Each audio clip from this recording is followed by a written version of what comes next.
Hi everyone, I'm Rodrigo Santa Cruz, and I'm a PhD student at the Australian National University, also affiliated with the Australia Centre of Excellence for Robotic Vision, and I'm presenting the paper Neural Algebra of Classifiers, a deep learning framework for composition of classifiers. So let's start with this example. If I ask you which of these images is an albatross, you may not know. But if I tell you that the albatrosses are birds with hooked beak and large wingspan, you probably know that the red one is the albatross. We can do the same example with the frigate bird as well. This happens because we humans have a recognition system that is fundamentally compositional. So we recognize unseen visual concepts as the recognition of simple visual primitives. So my question is, can you learn a model to do that? And the answer in this paper is yes, we can. And the approach that I did was develop a learning framework that is able to predict a classifier. So the idea is you have some visual primitives, like no simple visual concepts that you know, for example, large wingspan and hooked beak. And they also have a set of composition rules inspired by boolean algebra, right? And you can create expressions using these primitives to describe some concepts. For example, if you want to describe the concept albatross, you do the expression large wingspan and hooked beak.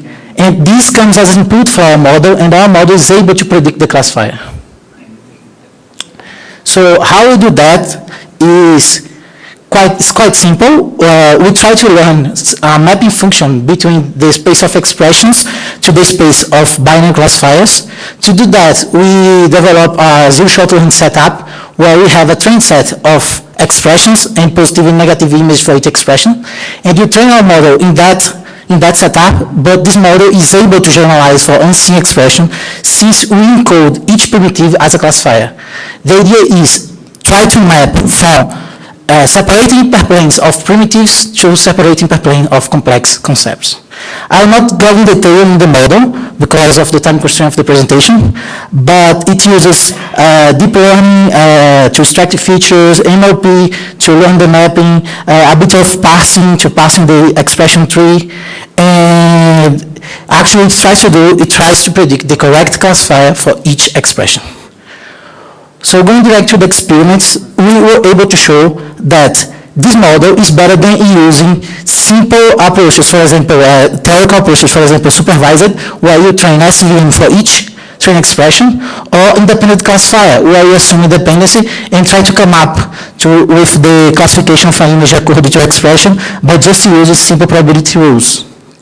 So we start the evaluation with very simple expressions of the type ROB, O A and B, where A and B are primitives. We split our evaluation in two types, the null expression and the unknown expression. The null expressions are evaluation of expressions that you have trained data. So here we are trying to evaluate if our model can generalize for new images. And in the null expressions we are now evaluating the classification of expression that we do not have at train time. So we are trying to see if our model can also generalize for expression that we do not have trained data. And as you can see, we are able to outperform the baselines in two attributes data set, the birds and the animal with attributes too. And interestingly, we work better than the supervised approach for null expression, since we are able to learn specific features for these concepts, instead of just use general features. Generic features, sorry. And we also extend our evaluation to see how this model works with more complex expressions. So we denote complexity as the number of terms in the expression.